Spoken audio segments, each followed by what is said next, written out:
लेकिन भगवान तो सब कुछ छोड़कर आ जाता है, इतनी दूर से आ जाता है जिसकी हम कल्पना नहीं कर सकते। वह है इतनी दूर से आता है परम धाम से, लेकिन हम आप सबकी क्या जिम्मेदारी है? अपनी जिम्मेदारी नहीं निभाती।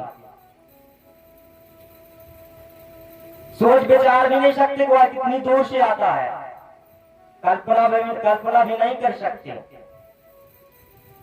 इसलिए आता है, हम आप सभी के लिए ही आता है, हम आप सबकी यश कीर्ति बनाने के लिए आता है, हम सभी को मोक्ष देने के लिए आता है, ज्ञान सेवा भक्ति देने के लिए आता है। लेकिन वह तो इतनी दूर से आ जाता है, लेकिन हम आप सभी क्या करते हैं? यहीं रज में ही उलझे रहते हैं और यहीं के यहीं रहकर भी भक्ति सेवा में नहीं लग पाते। भगवान को पहचानने की कोशिश ही नहीं करते, बांध लेते हैं मोह रूपी आंखों पर पट्टी और कुछ दिखाई नहीं देता इससे। भगवान आता भी है तो उसको जान पहचान नहीं पाते, क्योंकि आंखों पर पट्टी बंधी है, मोह की पट्टी बांध लेते हैं, आपने अहम भाव को बनाए रखते हैं। अहंकार में कहां कुछ दिखता है, मोह में कहां कुछ दिखता है? पट्टी बांध लेंगे। मोह ही है जो भगवान और जीव के बीच की दूरी बनाए है। यह मोह रूपी पर्दा यदि हटा लिया जाए तो भगवान का दर्श स्पर्श करने में और उसको प्राप्त करने में कोई असंभव कार्य नहीं है। इसलिए हम आप सभी को अपने अहम भाव को छोड़कर भगवान को जानने देखने का प्रयास करना है। वह आता है हम आप सभी के लिए, लेकिन हम अपने अहंकार अभिमान को नहीं छोड़ते। वह तो उस परम धाम को छोड़कर आ जाता है, वहां का सब कुछ छोड़ देता है और यहाँ पर आता है हम आप सभी के लिए। लेकिन हम आप सभी लोक लज्जा शर्म नहीं छोड़ते, वह दो कोड़ी की शर्म नहीं छोड़ते। बताइए कैसे संभव है उस परमात्मा परमेश्वर को जान पाए? प्रेम से बोले सदगुरुदेव जी महाराज की जय, परम पिताजी परमेश्वर की जय। आनंद कंद लीलाधारी प्रभु सदानंद जी मनमोहन भगवान की जय। अपने झूठी यश कीर्ति बनाने में लगे रहते हैं, झूठा मान बनाने में लगे रहते हैं, मान सम्मान पाने की कोशिश करते हैं झूठा, लेकिन उस सच्चे परम पुरुष को नहीं पाने का प्रयास करते। वहीं जिसने अपना मान त्यागा, जैसे हनुमान जी, लक्ष्मण जी, राधा जी, गोपियां मीरा जी, अपना अभिमान सम्मान लोक लज्जा शर्म सब कुछ त्याग दिया और उस परमात्मा परमेश्वर को ही चाहा, उसी से प्रेम किया। हनुमान जी का क्या था? उन्होंने अपने जीवन में रत्ती भर मान नहीं किया। मोह न कछु बांधे कैलाजा, कीन जहू निज प्रभु कर काजा। उनका तो क्या था? हम तो अपने प्रभु कार काज में लगे हैं, अब हमें कोई पूंछ में आग लगाए, चाहे रस्सी से बांधे जंजीरों से बांधे, हमें क्या फर्क पड़ता? जो हमें प्रभु ने टारगेट दिया है उसको पूर्ण करना है। इसी प्रकार लक्ष्मण जी नींद नारी भोजन परिहरी, उन्होंने तो नींद ही त्याग दी, भोजन त्याग दिया, और वह इतनी सुंदर सुशील पत्नी को त्याग दिया अपने। बताइए किस लिए त्यागा? उस परम प्रभु को पाने के लिए। राधा जी, गोपियां, मीरा जी, उन्होंने लाज शर्म नहीं की, मर्यादाएं नहीं रखी, सब मर्यादाएं तोड़ दी। किस लिए मर्यादाएं तोड़ी?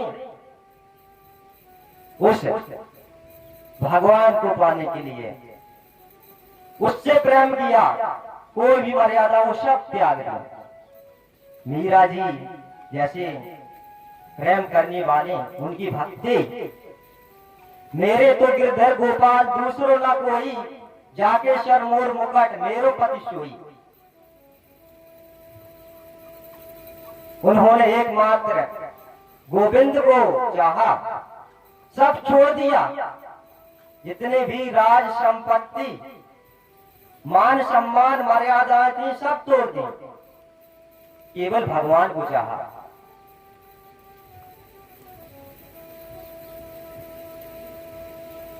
उस समय मीरा जी को लोग क्या कहना कहते होंगे? लोग कहे मीरा भाई बाबरी, कुल कहे कुल नाशनी रे। जो सामाजिक लोग थे वह क्या कहते थे? मीरा तो बाबरी हो गई है, पागल हो गई है मीरा। उस गोविंद के मुरलीधर, उसी को ही सब कुछ मानती है, सारा ऐश्वर्य भोग छोड़ दिया। उसके पास क्या नहीं था? राज था, रानी थी राज्य की, लेकिन उसने उसको पैर की धूल के बराबर नहीं समझा। विष का प्याला राणा जी भीजा, पीवत मीरा हंसी रे। मीरा जी बनोगे तो जहर का प्याला पीने के लिए तैयार रहना होगा, ऐसे मीरा नहीं बन जाओगे। भजन गाने से, भजन कर लेने से ऐसा नहीं है कि मीरा बन जाओगे। उस संघर्ष से गुजरना होगा जिससे मीरा जी गुजरी है।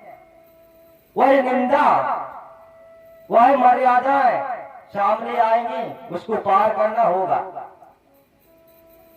तब मीरा बन सकते हैं। कोई सामान्य नहीं है कि सभी मीरा बन जाए। उस समय उनके कुल पारिवारिक लोग कुल नाशनी कहते थे, कुल नाशनी। लेकिन आज उसके कितनी महत्ता, मर्यादा, गरिमा है, क्योंकि उसने अपना जीवन भक्ति सेवा, भक्ति में लगाया है अपना जीवन उस गोविंद की।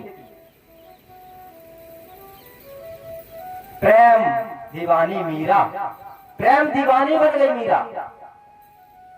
बताइए आज तक जिसने अपना जीवन भगवान में लगाया, उसकी महत्ता कम नहीं हुई है और बढ़ गई है। हनुमान जी ने अपना जीवन लगाया, उनकी महत्ता बढ़ गई है, उनकी मर्यादा बढ़ गई है। राधा जी ने, मीरा जी ने, ध्रुव जी ने, प्रहलाद जी ने अपना जीवन क्या किया? भगवान में लगा दिया। उनकी यश कीर्ति है, उनका नाम रूप कायम है। और वहीं हम अपने दादा के दादा को देखिए, नानी के नाना, नानी की नानी को देखिए, उनके नाम रूप खत्म, क्योंकि वह भोग प्रधान जीवन जी रहे थे। झूठे रिश्ते नाते, झूठे लोगों के संग में जी रहे थे। ऐसे ही यदि हमने भी उन्हीं की तरह अपना जीवन जिया तो हम भी पतन विनाश को प्राप्त हो जाएंगे। उन्हीं की तरह ना रहेगा नाम, ना रहेगा रूप, सब खत्म हो जाएगा, जीवन का कोई अस्तित्व नहीं रहेगा।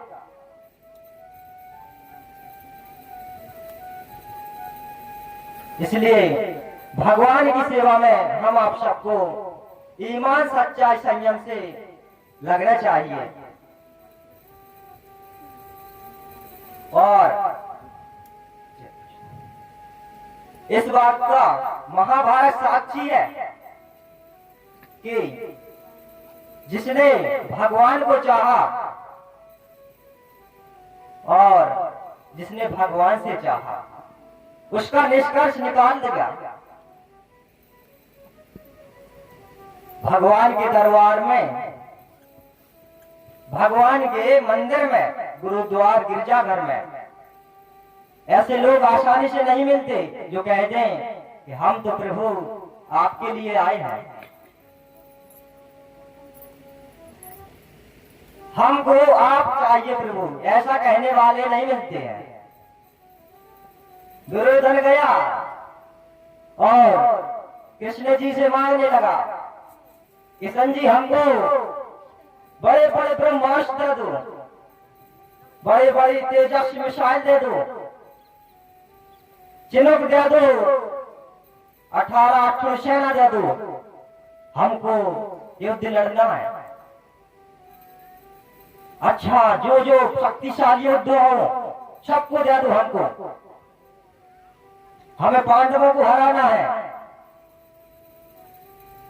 हमें महाभारत जीतनी है, हस्तिनापुर का राजा जो बन जाना है हमें, हमको सब दे दो। किशन जी ने भी कहा, ले लो, सब ले लो। बेईमान, धूर्तबाज, आधा भी मरेगा पक्का तू। लेकिन वही कृष्ण जी ने अर्जुन से पूछा, बताइए अर्जुन तुम्हें क्या चाहिए? तो अर्जुन ने कहा, प्रभु हमें तो सिर्फ आप ही चाहिए, हम आपको ही लेने आए थे। यानी जिसने भगवान को चाहा तो उसका कोई कुछ बाल बाका नहीं कर सकता, उसकी जीत पक्की है। संसार में भगवान से चाहने वाले तो बहुत मिल जाते हैं, लेकिन भगवान को चाहने वाले कोई विशेष ही मिलते हैं। जिस दुर्योधन ने क्या किया, भगवान श्री कृष्ण चंद्र जी से मांगा, उनसे मांगने वाले थे, उन्होंने कृष्ण चंद्र जी को नहीं मांगा। तो क्या होगा, उनके 100 के जो 100 कौरव थे वो सारे के सारे मारे गए और पांडव 5 ही थे, उनमें से एक का भी बाल बाका नहीं हुआ। जाके राकेश साइया मार सके ना कोई, यानी जिसके स्वयं वह अपने ब्रह्मांड का नायक रक्षक हो, उसका कौन कुछ बाल बाका कर सकता है? आप जांच कीजिए आप सभी कि आप भगवान से मांगने वाले हैं कि भगवान को चाहने वाले हैं। आप सभी को जांच करनी चाहिए, क्योंकि जो भगवान से चाहने वाले होते हैं उनके लिए भगवान नहीं होते, उनके लिए तो माया है। जो भगवान को चाहने वाले होते हैं उनके लिए भगवान होते हैं। वह एकमात्र प्रभु को ही अपना बनाना था, क्योंकि वही सबसे बड़ा हम आप सबका रक्षक है, सबसे बड़ा हितैषी है और सबसे बड़ा पालन करता, सबसे बड़ा जाननहार है। तो इसी प्रकार हम आप सभी सत्संग कार्यक्रम का आगे का जानकारी करेंगे और हम अपनी वाणी को विराम देते हैं। प्रेम से बोली सदगुरुदेव जी महाराज की जय, परम पिता जी परमेश्वर की जय।